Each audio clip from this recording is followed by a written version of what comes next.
What's going on, guys? Ben from JK Gear and Gadgets. Today's video, I'm going to be installing some DV8 off-road hydraulic bump stops. These are actually pretty new to the market. Got them from Off-Road Elements.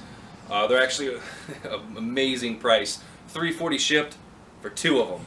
And you know, if you've looked at these before, the other brands, well in the $500 range. So I've been wanting them for a while. Went ahead and pulled the trigger, and so far, looking at them right out of the box, I'm impressed. I've actually already got one side installed. If you've seen my other video, I wanted to go ahead and install it to make sure that this video goes smooth, and I do have a few pointers and stuff to point out in case you do want to buy these. So let's get started with the video. For the install, the tools that you'll need are pretty basic. We're going to be taking the spring out, so we'll need to drop the shocks and sway bar links so we can get the spring out. So we have our assorted sockets and wrenches. We have the actual bump stop here, which we'll take a quick look at. Has a 2-inch diameter shaft, the threaded aluminum body. I think it's aluminum. I don't know. Don't quote me on that. I think it's aluminum. And then our the little retainers here, which are going to clamp on the coil bucket. And it comes powder coated black, which, you know, I don't mind. If you really want, you could take it off, paint it, blah blah blah, but we're just painting it with it on there. But I'm gonna keep it black. You will need a spanner wrench to tighten these. I got this at Home Depot. I think it's something for a sink. It was in the plumbing section. So if you don't have one or know a friend that does, just get a spanner wrench so you can tighten these rings down. I would definitely go ahead and find this, or find a spanner wrench before you buy these bump stops. A Sawzall, because we're gonna have to trim the coil bucket, or the bump stop bucket. And a measuring tape so we can measure our bump stop and set it accordingly. And I'm also going to be installing the 1/2-inch spacer, just because the springs are sagging a little bit. So I'm going to go ahead and fix that while we're in there. Alright, so before I jump into this, I just want to say I'm not going to show all the details on how to drop the axle and remove the spring. I have another video on that. I will throw that video link in the video description, so check that video out if you're unsure on how to drop the spring, get that out of there. But for now, we are going to remove the tire, undo the shock, and sway bar link, drop the axle, and remove the spring, and go from there.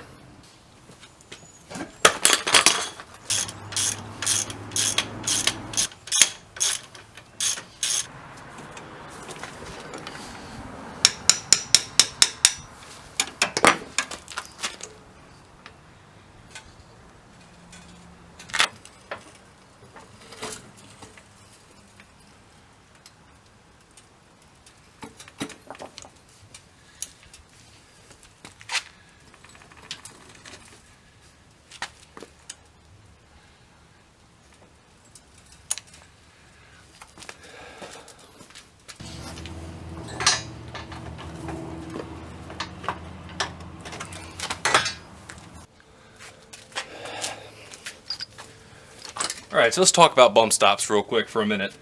Up here is where we have our factory bump stop. Mine isn't factory. Clearly it's the red polyurethane that I swapped out a while ago.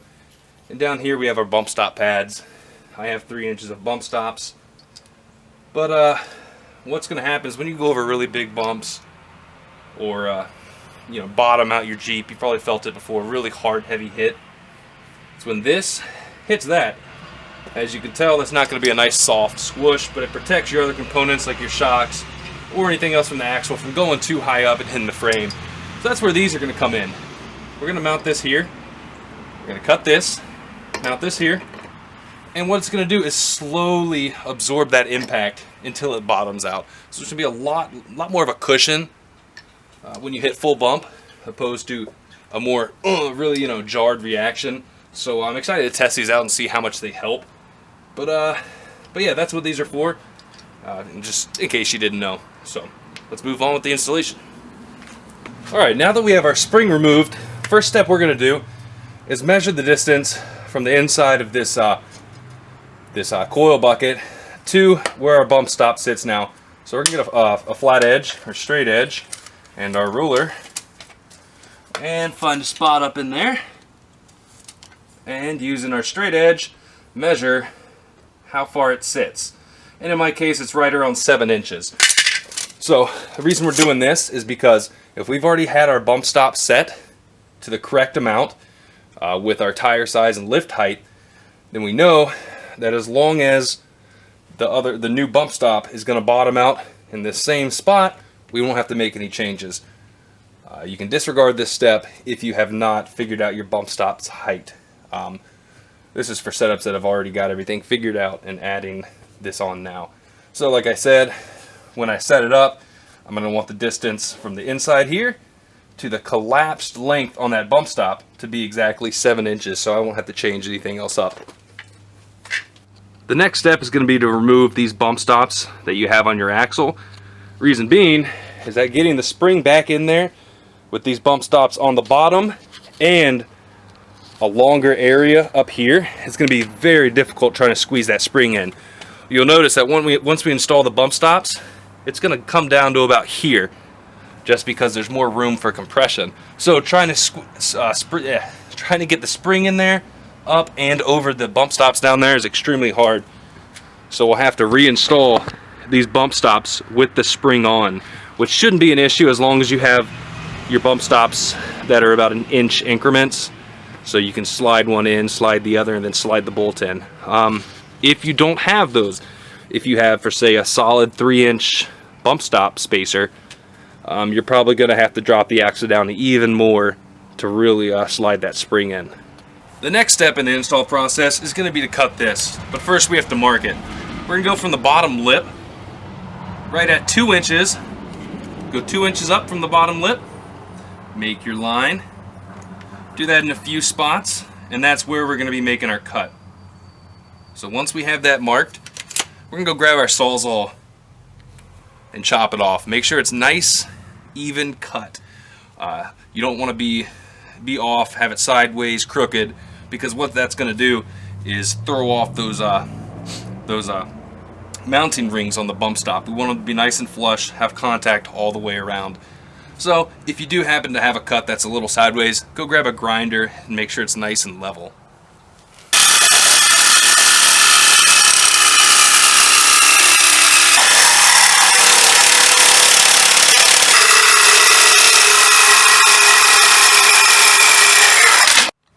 Alright, now that we got this cut, we're going to go around and deburr the inside from any sharp edges.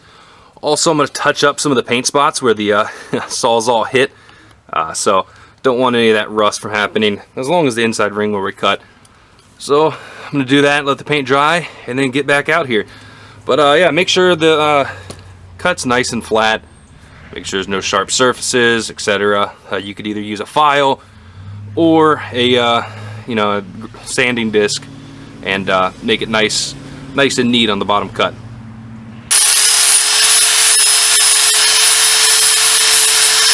Alright, now that we got this sanded down, repainted, mine's still a little bit tacky, but I'm trying to finish this before the night's over. So we're going to go ahead and reinstall this stuff.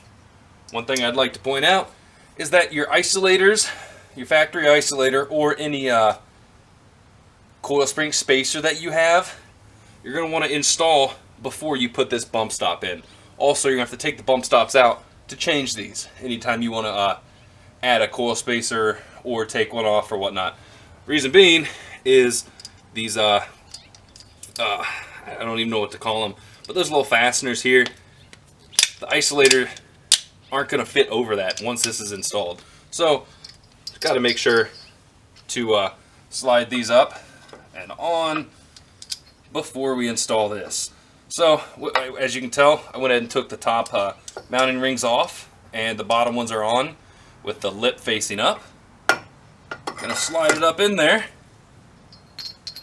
and put the top set on, and get them loosely started.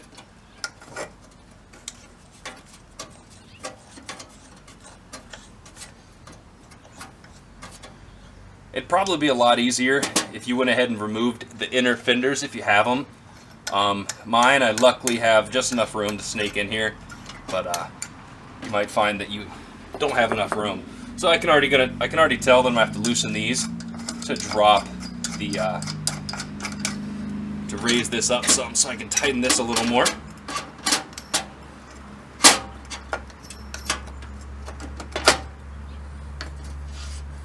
probably also just spin the whole thing. And we are going to do the install this lock ring on top.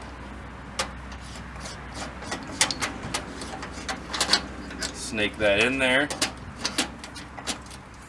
and get that one threaded on.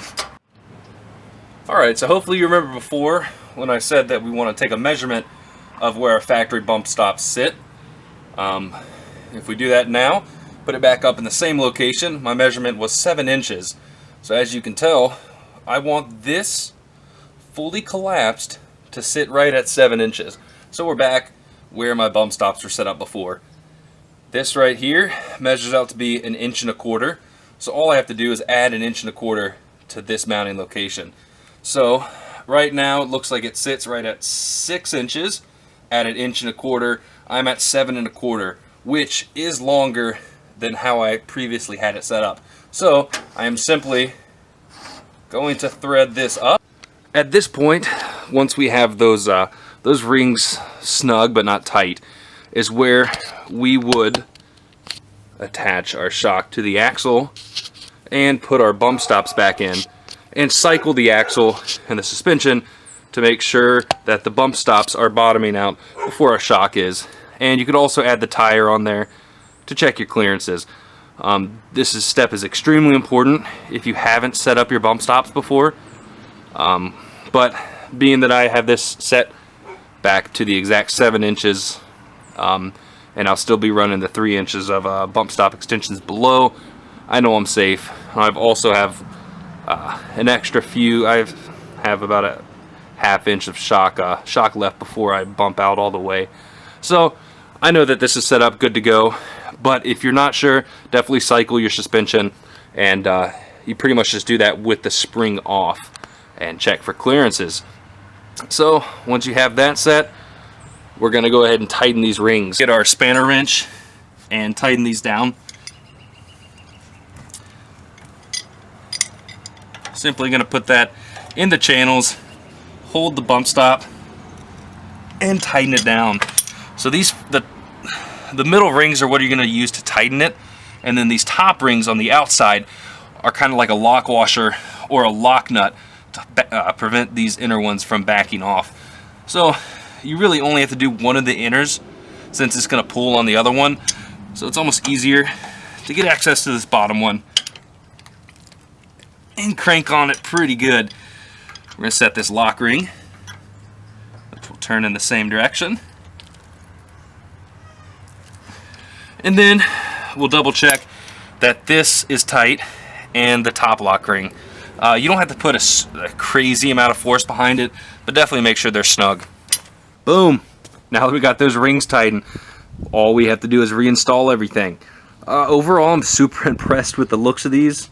It looks like they're going to perform great, and I can't wait to take it out on the trail or some really bumpy roads and see how it handles. But all we're going to do now is throw the spring in there, reattach our bump stops down below once the spring's in, hook our shock mount in, and reattach the sway bar link, and then throw the tire on. So let me go ahead and do all that.